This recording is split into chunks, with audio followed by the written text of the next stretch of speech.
Your body today is going to breathe 11,000 liters of air today, every day. In the air are all kinds of very noxious things. Number one, tire dust. There's 10 billion pounds of tire dust released into the atmosphere. That's ridiculous. These are nano-razor-blades. Those razor blades you're breathing all day long. Then you've got brake dust. Then you have CO, carbon monoxide. Carbon monoxide goes into your body and it does not come out. It gets trapped in your red blood cells until you're dead. And that's from hypoxia. So you keep accumulating it. You have to know how to get it out. So I'm like, how do you get this shit out? In America, the average person eats the equivalent of 5 grams of plastic per day through plastic bottles, things like this, which is the equivalent of eating 1 credit card per week. Right. Per American. That's how much microplastic people are eating. When you wear any kind of polyesters or synthetics whatsoever, if they touch your skin, they are absorbing microplastics the whole time, number one. Number two, you're breathing them. They're not, you can't smell them, taste them, just like you can't smell the tires unless you're standing by the highway. Plastic will end up being the Agent Orange of our generation. But when you look around, everything's plastic in the model world. So I just woke up one morning about 20 years ago when I was going to die at 46 years old, had a large tumor in my perineum.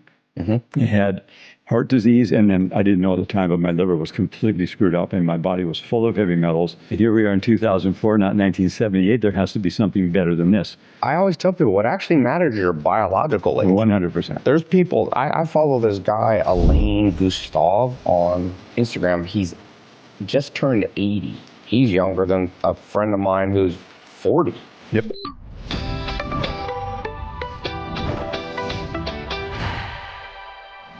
Here I'm today with Tai Lopez, who is very advanced on so many levels. And this is the Younger Than Yesterday podcast. And we can and will, and you are literally getting younger than yesterday. So you're one of my favorites. And I think that this is going to be really a cool conversation. So let's get right into it. Thank you. So what we're here today to talk about is the most valuable asset in everyone's life. It's 1 billion times more valuable than any amount of real estate or whatever the net worth of the person is. And it's your body.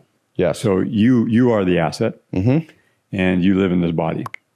Your body's attached to absolutely everything. And over the last 20 years, I found out that there were master keys that displaced all the thousands of keys for remedies. And then above the master keys are master keys. And when you get those keys and you actually unlock them, your body continuously gets healthier just a little bit every single day into the future in every category, because a chain is only as strong as its weakest link. If a link gets weak and breaks, you're dead, physically gone. And this happens constantly. I looked over the last couple of years, 230 billionaires have lost their bodies. That's a pretty startling thing for someone like that, you know? And over what time frame was that? Last couple of years. Wow. And so it's a constant flow, and that's just billionaires. We're talking about 164,000 people die a day. And that gives us the idea that our bodies are somehow disposable, but they're not. And your body should be like a luxury sports car. That's the body you deserve to have. But you have to have the ability and the tools and the knowledge and the protocols, not the biohacking. I mean, biohacking is like kindergarten, but it's good in the sense that people are trying to do things. I respect that. But it's so far beyond. Because it has to be simple, has to be affordable time, energy, effort, and money. Otherwise, what's the point? Because you deserve to have a healthy body that stays on board for a very long time. It's not about how long you're going to live. You're going to can live indefinitely at this point if you get these keys. And when you engage the keys, that's when it happens. So you have to, just like in your business. So what are these keys? So what's the simple way to explain them? So the simple key would be moving the biggest rock, for example. So I started doing math because I watched all these gurus who I was gathering these keys from die. I'm like, dude, did that guy just die? Seriously? How old was he? 68, 72, 58. So I realized that they didn't have all the keys and there was more keys that were required. So I just looked at an engineering, just like you look at a car. What does a car do most? Burns fuel and sucks in air, right? And it drives on tires and it wears out. Your body today is going to breathe 11,000 liters of air today, every day.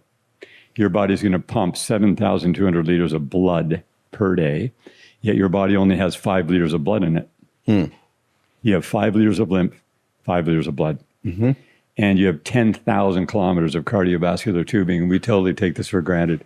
If your heart stops for 8 seconds, you are blacked out. You could hold your breath for 8 minutes and not black out if you're an athlete or an astronaut, right? But you can't have your heart stop. So the body is a resource hog. The problem is this, because I couldn't figure out, like, all these people were doing all these detoxes, all these protocols, all these things, and then they would die. They would get cancer. They would get whatever you want to call it. Something would mess them up and they'd be taken out of here. And pretty fast too, right? So I went, okay, if you're mathematically breathing air, what is in the air? In the air are all kinds of very noxious things. Number one, tire dust. There's 10 billion pounds of tire dust released into the atmosphere. There's none on the road, on any highways anywhere, unless a tire flips off a truck or something. Right. There's no piles of rubber, but there's 10 billion pounds per year. That's ridiculous. That's measured with the amount of tire sales, the thickness of the tread, the width, the size, 18 on every truck. So they got helicopters. This is in 2009. And they started going above the highways, taking air samples, never ran out of tire dust till 1.5 miles up. And it's all nano. These are nano-razor-blades. So those razor blades, you're breathing all day long. Then you've got brake dust. Then you have CO, carbon monoxide. Carbon monoxide goes into your body and it does not come out.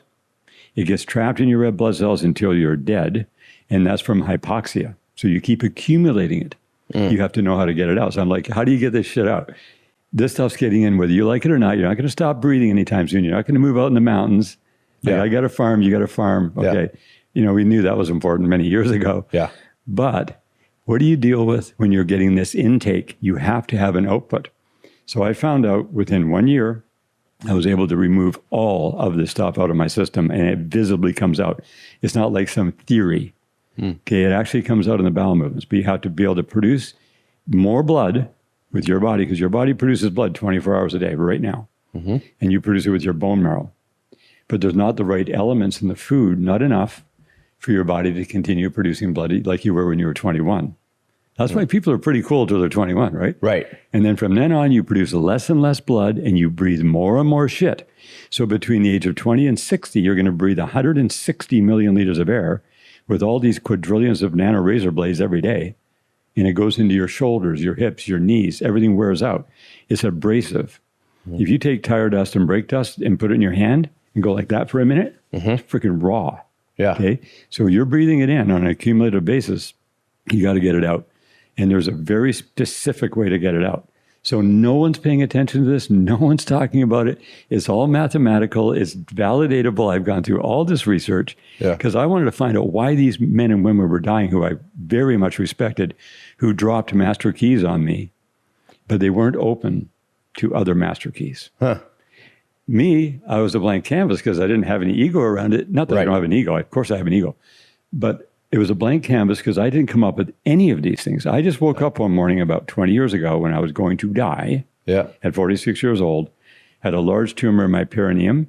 I had heart disease, and then I didn't know at the time, but my liver was completely screwed up and my body was full of heavy metals because I worked in the oil field for 17 years where you're exposed to everything, man. Lead, I was on the rigs. So I ended up getting in this situation where I'm like, oh, all the doctors in Toronto are saying to me, you got to do this, this, and this. And I'm saying, you got the same barbaric offering as both of my uncles got 26 years ago when I was 20, and I watched them both die within a year, both of cancer, one at 51 and one 54 years old. And they died 2 days apart, and that left a very big impact on our family. And I was like, what was that? They did everything the doctor said, and then they died, and they're no longer here. And here we are in 2004, not 1978. There has to be something better than this. So I phoned my brother. My oldest brother's a medical doctor in North Bay, Ontario for 30 years. He said, it's all genetic predisposition. You've been handed a hand of cards. You got to deal with it. You're not going to get out of it, right? And you have to just deal with it. By go to the doctor, they will know exactly what to do. You do not know what you're doing. Right. And you have to have the surgery. Well, fortunately for me, my tumor was right in the perineum, which is right behind the scrotum in between the rectum and the scrotum. The worst place you could have one. And I would not let them touch me. I'm like, I don't want anybody cutting around my male plumbing. right? Because you could lose reproductive. You Yeah. know, and our youngest child at the time was 6, and we have 7 kids. Yeah. We kept having kids, so we got two girls. So I was like, this big responsibility, this didn't make sense. So I woke up one morning, shortly after all that, in the middle of the chaos. And I had this, you know, you get the gut instincts. Right. It just hit me like a ton of bricks. It's like, there's people on the earth somewhere who have the top knowledge, not just knowledge, top knowledge in each category of human health. And if I could be led to them, because I knew you can't find them. You could have given me $10 trillion if I never found them. It wasn't about having money. It was about being led. So I asked out loud, I said, if, I didn't demand anything. I said, if I could be led to these people, I will pay attention. And if you'll give me eyes to see them when I meet them, right, I will do whatever it takes. And that's a pretty daunting thing to say because you don't know what's going to be required of you. Yeah.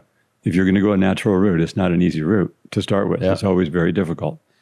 And so I just put the request out there. Nothing happened overnight. I was still getting freaking sick as a dog. I felt like laying down and dying, but that was not cool. Yeah. At 46. I mean, at 46 is a kid. How old are you right now? Everybody asks that.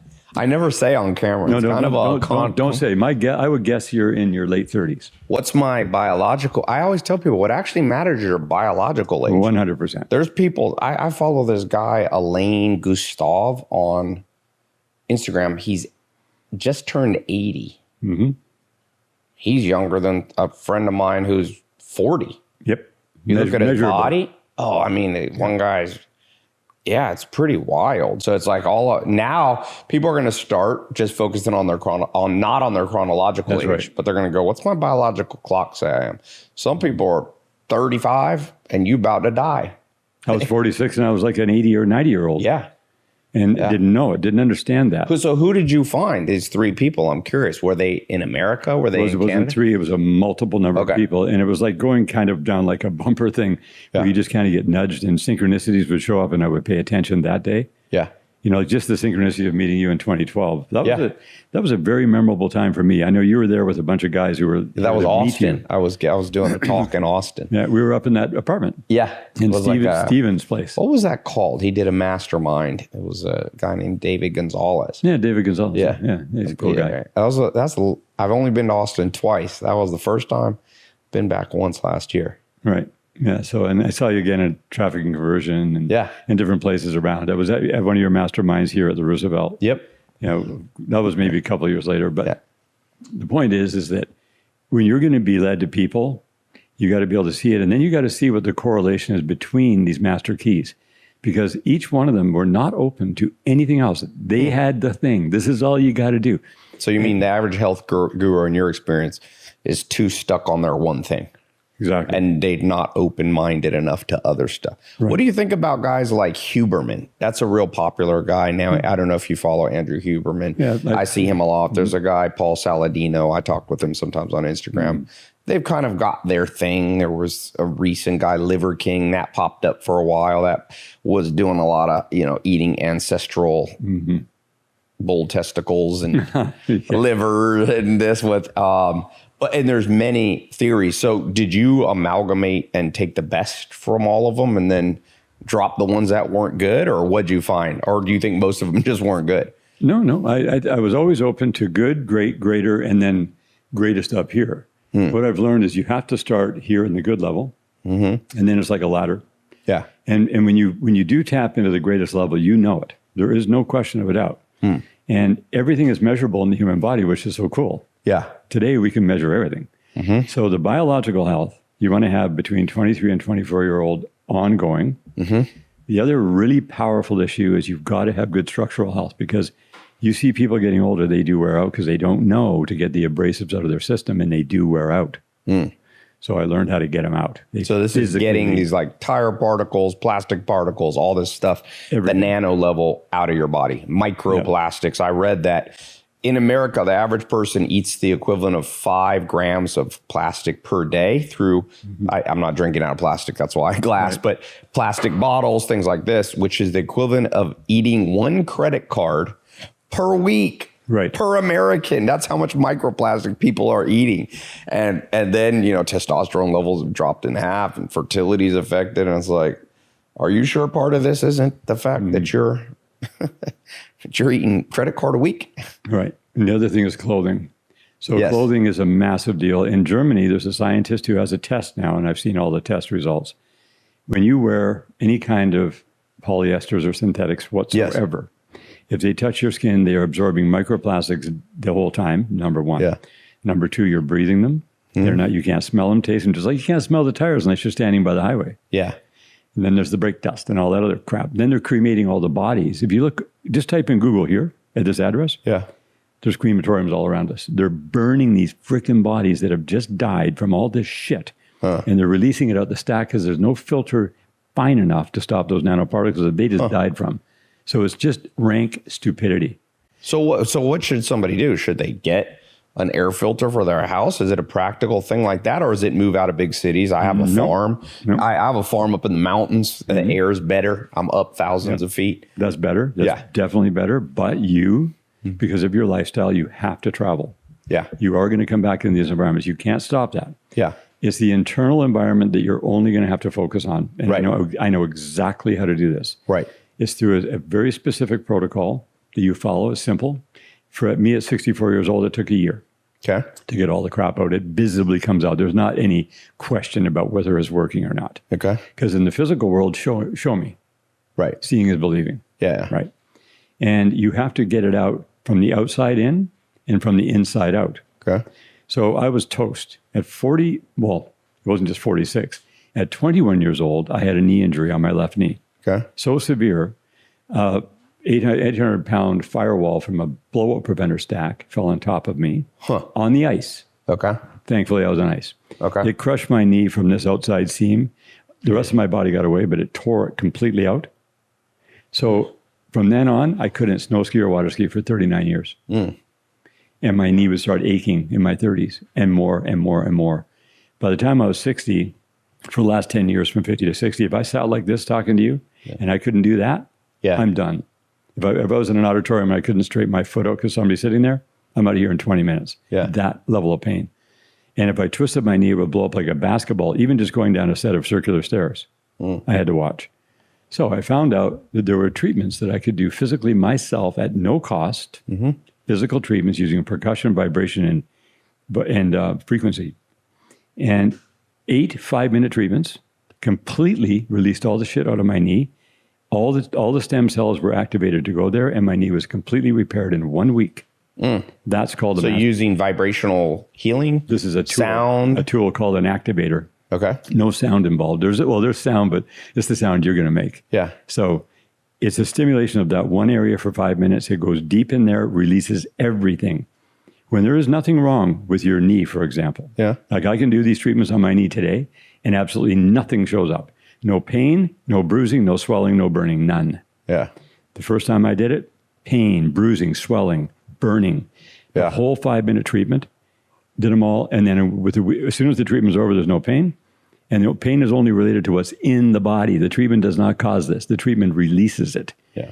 And a miracle, I get a perfect knee. I can go do deep squats right here in front of the camera. I couldn't even think about doing chair squats for those 39 years.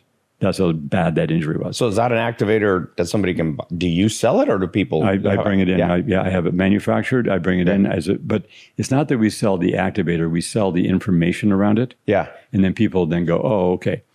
Because if I could tell you what to do and how to do it 1,000,000 times over. Right. But if you don't know why, Right. you're never going to do it. Yeah. You might say, oh, that looks really interesting. That might work. But you don't know until you know. And you can only know that you know that you know that you know by implementing, just like in your businesses.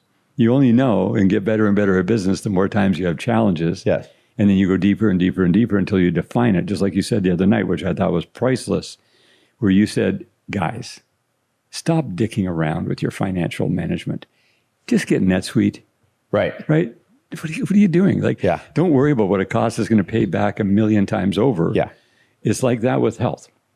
You've got to have a NetSuite for your body, which is what I've been gathering. So that's more valuable than all the money combined in the whole world. Yeah. For you, because you're in this world and you're in this body and you got to keep this thing going. You want to have a super high quality of life. You want to have total functionality. Your brain should be getting sharper every year, not worse and duller, right? Your gut health should be better, your respiratory.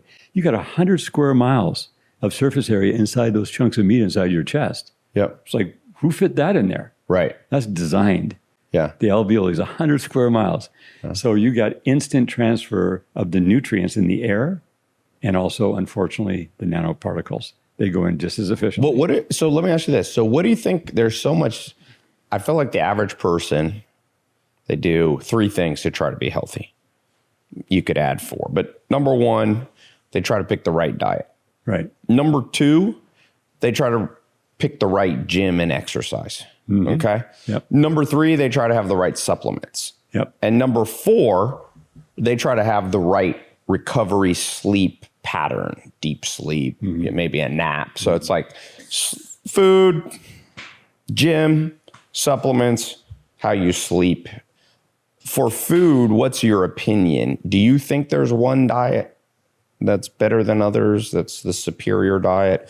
And obviously, I think we don't have to talk about processed food. I mean, I think everybody agrees processed food's not good, but let's assume everybody knows that. But more advanced, do you like fruit, vegetables, carbs, carnivore diet? Do you have a favorite that you practice? So what happened with that iteration? Yeah. Starting 20 years ago, the first thing I was introduced to do was raw vegan. Okay? Right. Okay. So I did that for about 4 years. Yeah. That was an interesting journey. Then I knew that something was missing. So I thought, okay, there's all these things. There's paleo, macrobiotic, keto, carnivore, fruitarian. There's all these different, ways that go about eating. And every time, and I would do it for a period of years. I wouldn't just try. I would do it and then see how it felt.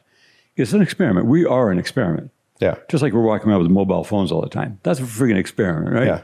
Okay. Because we don't know really what that does, positive or negative. Probably pretty negative, but we have to have it. So it was just iterative.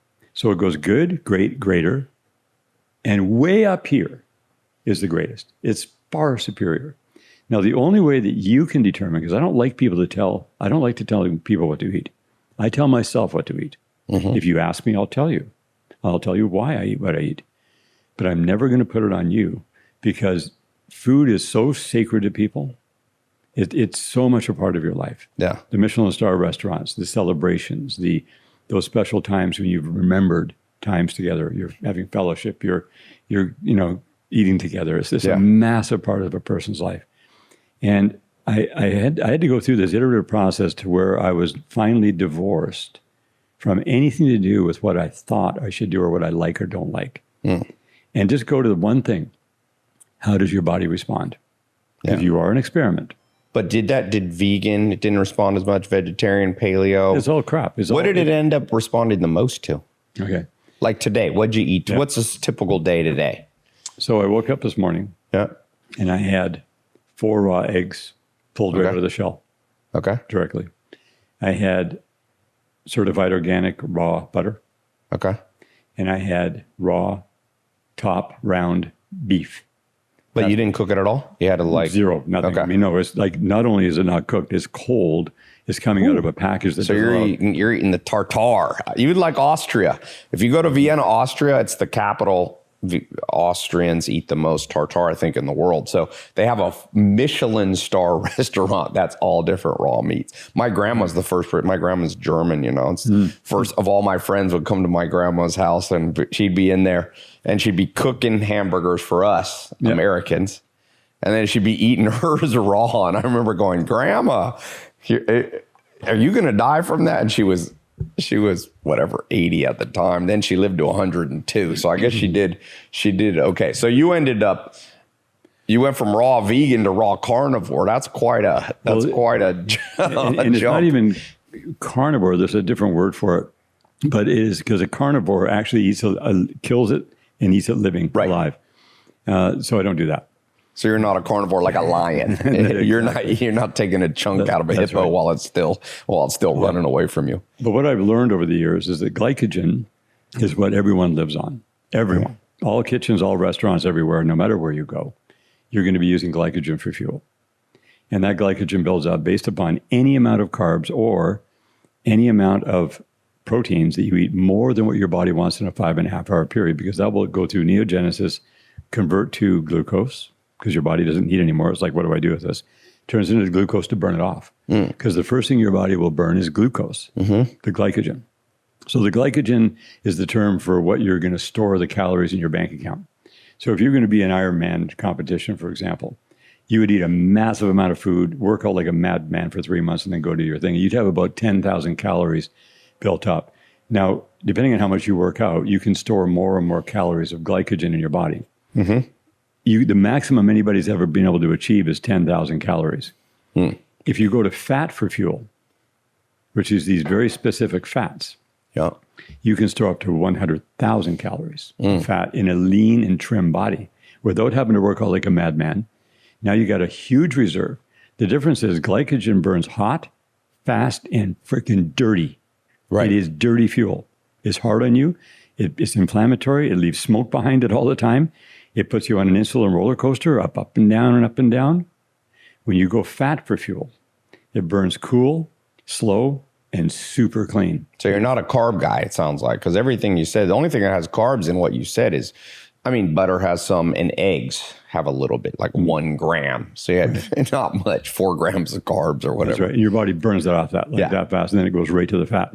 So I don't put a barrier in front. Now, my insulin is absolute flatlined all day long. I don't even talk about ketosis because I'm 100% in ketosis 100% of the time. I am not on an insulin roller coaster because your pancreas produces insulin and glucagon. Those are your 2 main things. Of course, it produces other things, but those are your 2 main hormones. Those hormones, the glucagon, perfectly balances your blood sugar to perfection. Your insulin releases just the same amount and drives all that into the cell for energy. So you have endless energy. You don't run out of steam on this one. And no ups and downs. I have no need for caffeine or any of those stimulants. So no energy drinks, no caffeine? Zero. Yeah. Zero. I drink hydrogen water and ozone water. So, okay, are you putting hydrogen pellets in the water? Nope, I don't do pellets. What are you doing, Dax? Well, this little guy is portable, so I use this. This is the biggest company in the world that produces the Echo water. Yeah. They're the most convenient. I've checked it out. They're safe. It doesn't release metals and stuff into the water. A lot of the cheap hydrogen bottles couldn't pay me to drink them because they're going to be heavy metal poisoning you. But the other one is... By the way, the best water in the world. Have you ever been to Norway or Iceland or Denmark? In Denmark, you can drink right out of the tap water. They always, when I live in Copenhagen and I go and I buy a water bottle, they're like, what? There's actually a Danish water bottle company. On the bottle, it says you shouldn't be buying us. It's like a cardboard box. It's like, you can just drink tap water here, but if you want something. Right. Yeah, so many people. But you go to like Bergen, Norway, which is up in the mountains. There's a type of bottle water in America called Voss. Became $1 billion company. Right. The dirty little secret is they just take tap water from Bergen, Norway, from the same source as tap water. Yep. And then they sell it to you for like $18 a bottle at a nightclub in Vegas. So... where you get your water from really matters. And in the only place I've been, Bergen, Norway, where they have all the fjords, is the place that I noticeably can tell the water is different. Reykjavik, Iceland is another place I went. I was in Iceland recently and I went to they have fjords there that you can just drive to. And it's like the water coming off the fjord. Now you don't want to drink it directly because it can have some bacteria from animals, going to the bathroom near there. But that water is definitely a different type of water, just like you were bringing up air.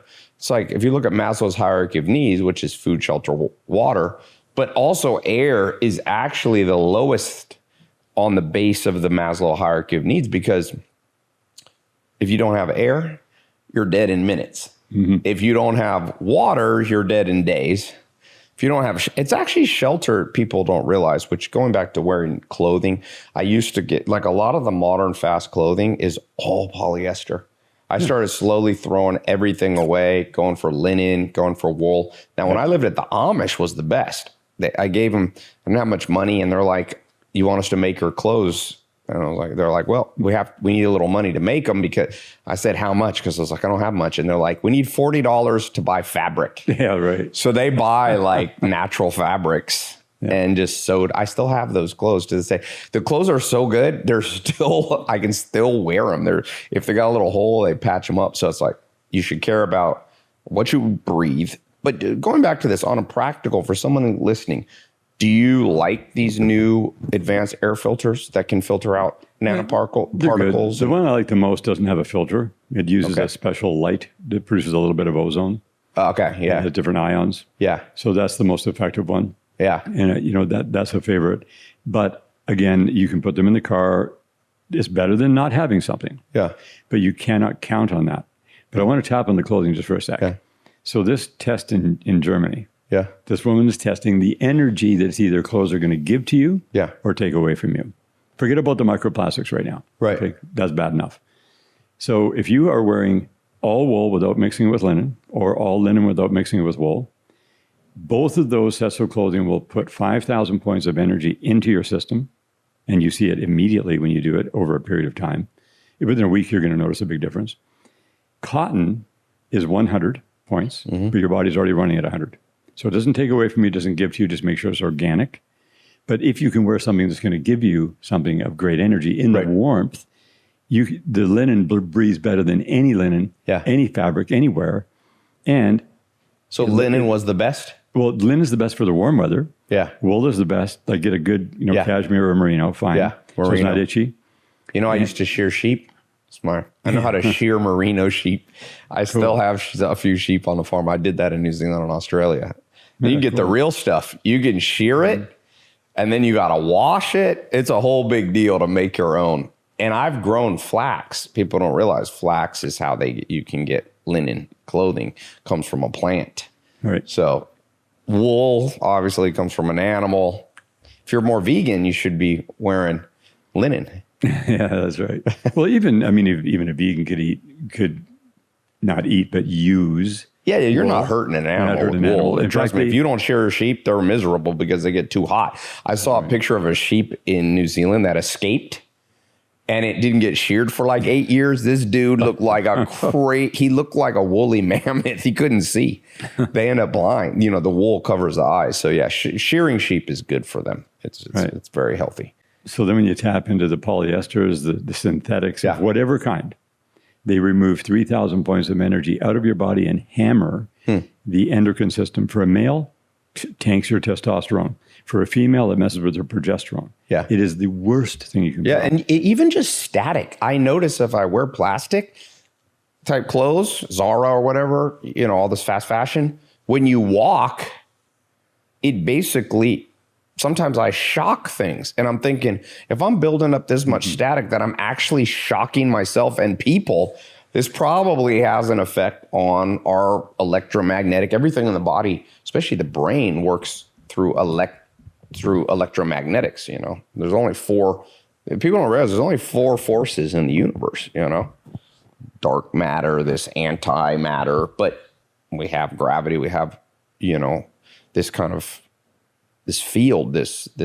And so wearing static clothing is probably not great for you. And also even plastic, the shoe soles. That's why when I'm on the farm and even here at Beverly Hills, I try to take my shoes off every day, ground. I got grass on the farm. I've got big alfalfa fields, organic field, go walk on the alfalfa, when I was on a farm with the Amish, go barefoot the seconds it's warm all year. Yep. And part of it is Amish have a lot of kids, so they save money on shoe costs. Yeah. So that it's like, I used to go barefoot. I went barefoot until a cow kicked me in the foot and broke my toe.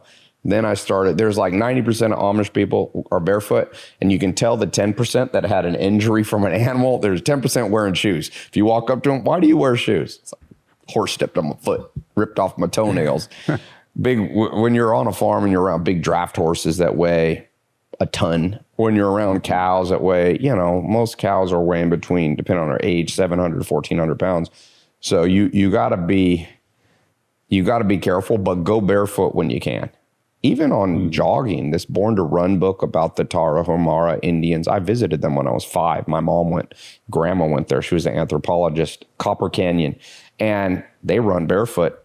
These guys run 80 miles in a day sometimes. Right. It's pretty insane book. You should go study The Tarahumara. I'll definitely check it out. And running barefoot is good for reflexology because you're getting 234 different functional things within your foot with all the bones and all the ligaments, tendons. It's so good to get that going. And skipping is another one. So going back to just finishing up on the clothing, investment-wise, people say linen's expensive, wool's expensive. That's the wrong word, people. Right. It's an investment. It's not an expense because when you wash them, they get softer and they last generations. You can hand them down for generations, provided you take care of it. You wash it in cold water. You never dry it. You always hang it up. You pull it out, stretch when it's wet. You don't even have to iron it. So it's one of these things that if people could tap in, they would save themselves massive amount of continually buying new clothing. That's why the industry doesn't want that. They want people to just that look, that sheen, the Lululemon, the whatever, right? I'm not going to name other names. Yeah. But, they're multi-billion-dollar companies because they constantly wear those clothes out and they're wearing out into the body. Yeah. And they're totally messing with you. And also fast fashion is not great for the world in general. Fast fashion ends up destroying the communities where, end up slave labor, essentially making the clothing. It's like, it's better to have...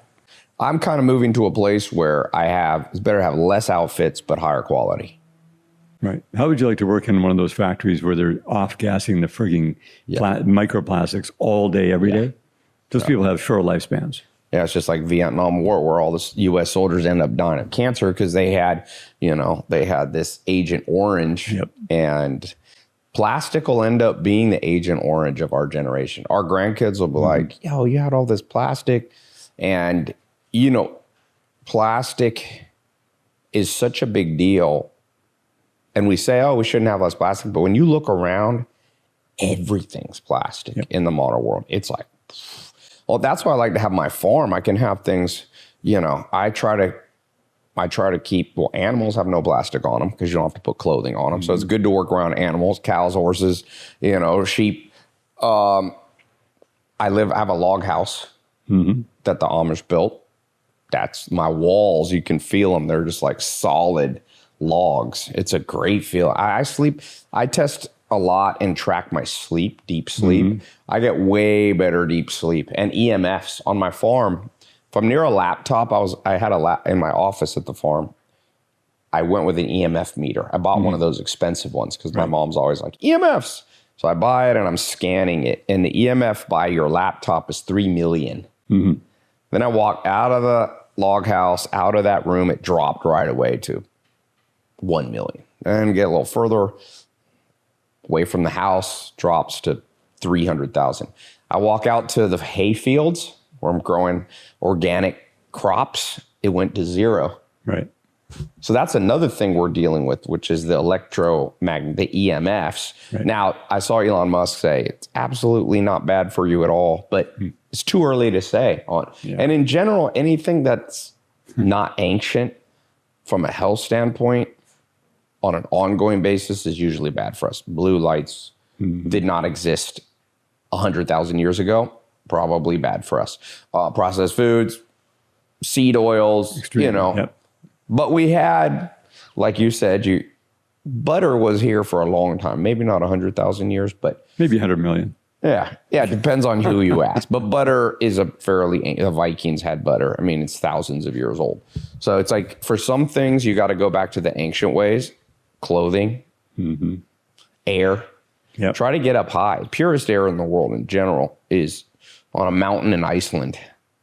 That's what I was saying. Bergen, Norway is like a mountain near the Arctic. The closer you get to the Arctic or Antarctica, you're going to get cleaner air. Southern Chile, I've been to. There's a place called Puerto Montt. I don't know if you've ever been to Puerto Montt. Oh, it's beautiful.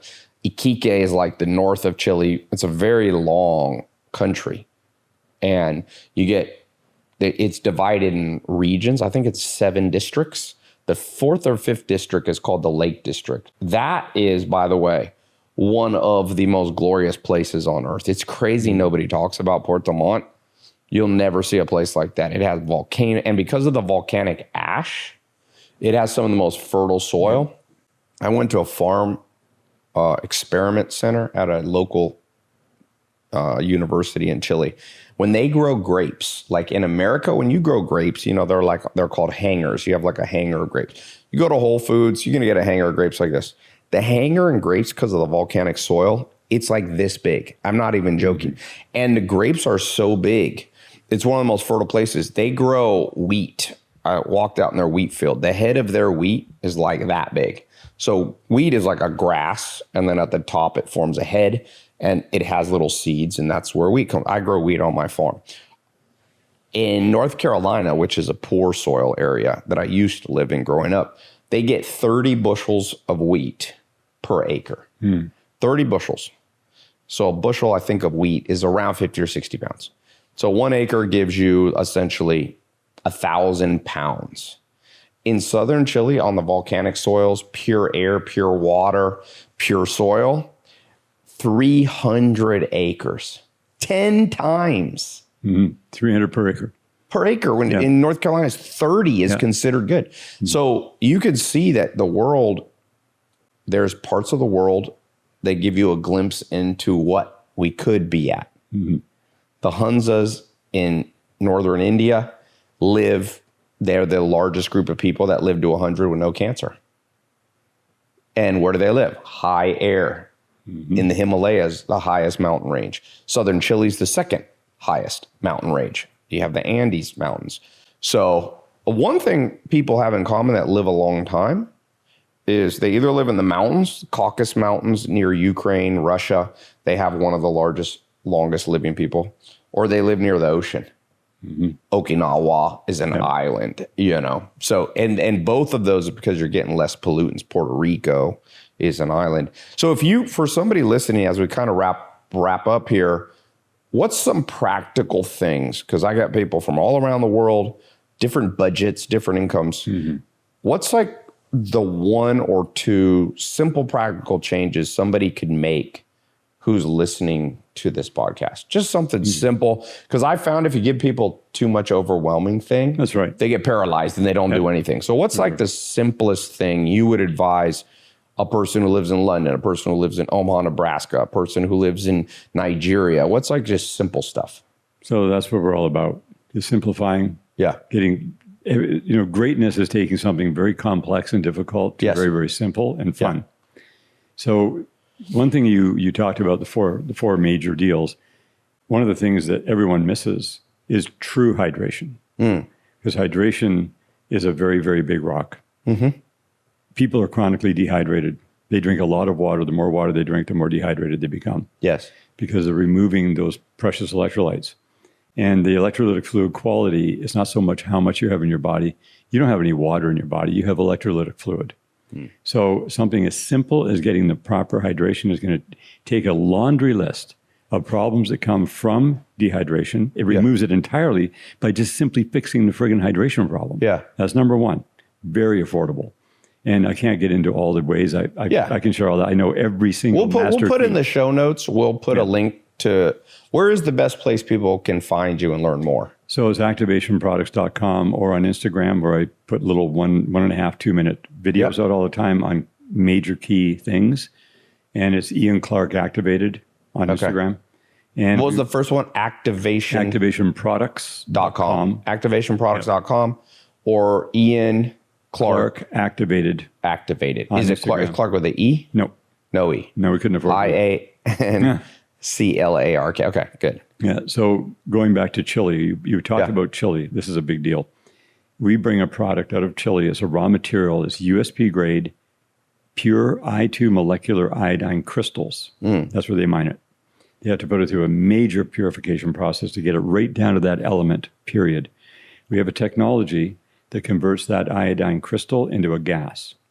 We infuse high-end medical grade water with this iodine gas in its purest form at 300 parts per million. And you just simply drink a capsule of that and 4 ounces of water a day. That is going to, it's so affordable, it's ridiculous. It will totally upgrade you. Because every cell in your body, this is something that's been missed. It's like, element X, right? And every cell in your body requires iodine to function. People think it's for the thyroid. The thyroid cannot use iodine. The iodine goes in and reacts with fungal infections, yeast overgrowth, heavy metals, pathogens, microbes, whatever. And when it reacts with that, it converts immediately to iodide. Iodide is the form of iodine that your body can use for the thyroid. That feeds and fuels the thyroid. The thyroid gets all plugged up in its receptor sites with bromides, all these halides, right? Bromide, fluoride, all this crap that gets in there, and you can't even get the iodide in. And that's why people get screwed up with their endocrine system, with their immune system, with their brain function. So when the iodine goes in and cleans all the receptor sites out, converts to iodide, now you're getting a constant fuel into your system that's going to double your brain power. Now, you've already got the brain power, you just don't have access to it. Right. Everybody's super intelligent. They don't realize how intelligent they are until they tap into that bank account. And their body intelligence in the brain, the heart, and the gut is massive neurological pathways. That lights it up. So then your intuition is far superior, your passion, your determination, your persistence, right? The thing, I mean, passion is, it's there, but if people might be passionate and they slam their face into the sidewalk trying to do something, they might not be so passionate. But determination and persistence comes here. And then your calculator is going to work far superior as far as storing data and retrieving it. Yeah. So everyone becomes much, much more intelligent by consuming the iodine. Yes. And then powering the iodine. And iodine is also, that's why I always have my seaweed. Seaweed is a great food if it's from the right places. Like there's Thorvin kelp from Iceland. Right. Because one of the main ingredients, something you get from the ocean, is iodine. Iodide. Yes. Yeah. Iodide. But it's still an iodide. Yes. It doesn't give you the iodine because iodine is a gas that evaporates. Yes. So if you take our bottle of 500 mils, leave the cap off for a day and a half, you've only got medical grade water. These are Dalton molecules. So you need to keep it. You just keep the cap on. That's it. Yeah. And it'll last for years. But the point is that your body demands certain elements that they have not told us about. Yeah. People think iodine's for cuts of the hospital use or for teats on a cow. Again, that's not the right. We use that on cows. Right. That's right, and that's not the right You use form. it as a disinfectant. Yes, that's not the right form of iodine. Yeah. People go to Lugol's, but it's got all this other crap in it you don't want. It's got the skull and crossbones. Ours is low dose, high volume, and it just immediately floods your system. That was one of the biggest product lines that ever came our way when we learned how to do that. And then there's magnesium and selenium and zinc. These are must-have elements that you do have to add to your body, either through food that's very specific. Boron, too, is something that Boron's a lot massive. of soils don't have boron. We add boron organically. Thanks for being here. Yeah, thank you for having me. We'll do it again. We'll do a longer one day. Yeah, that's right.